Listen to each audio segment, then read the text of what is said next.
12 and 13, it talks about Jesus. And Jesus is talking to this fig tree that didn't bear fruit. And Jesus was not happy with the fig tree that did not bear fruit. And eventually, if you know the rest of the story, that tree was cursed. And Jesus said, "You will never bear fruit again." And Jesus wasn't so concerned about this fig tree. He was concerned that we understood in the Spirit the importance of this idea of bearing fruit. So that's the way it is to us today. That sometimes we have to be pruned so we can bear fruit. Now we know a tree or a plant doesn't prune itself. So you have a gardener or you have someone go in there to do an assessment and they look at it and they say, how do we cut it? How do we make it more beautiful? How do we cut these things out so it grows stronger? We've got these weak little branches that can't function, and if the wind comes, they'll break off. What can we do to mold and to shape and to make it stronger?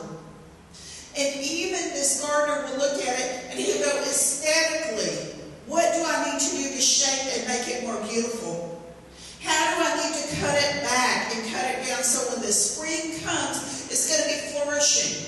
It's going to be producing. It's going to produce even more fruit or more flowers, but it's going to be stronger and more beautiful. And maybe it starts here, but the idea is for it to grow here.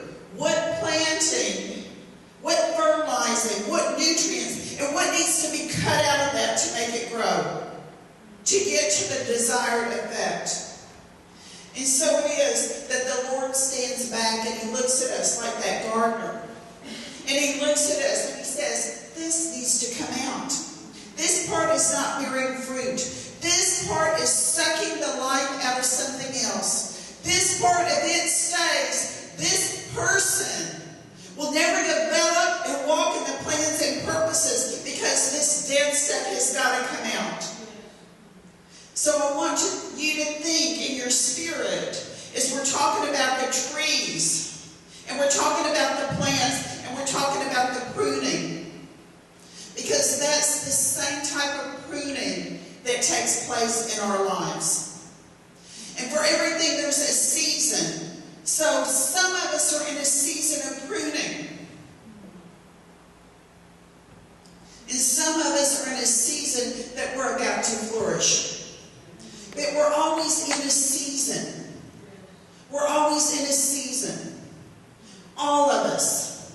And you know, we like to think that once we're pruned and once things are cut back and once things are taken out, that we're set for life. But not so.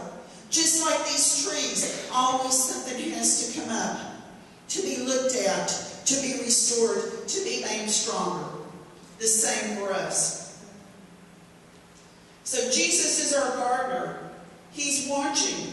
He's waiting. He's looking at a purpose. He wants to prune us so that we're stronger. Now, when you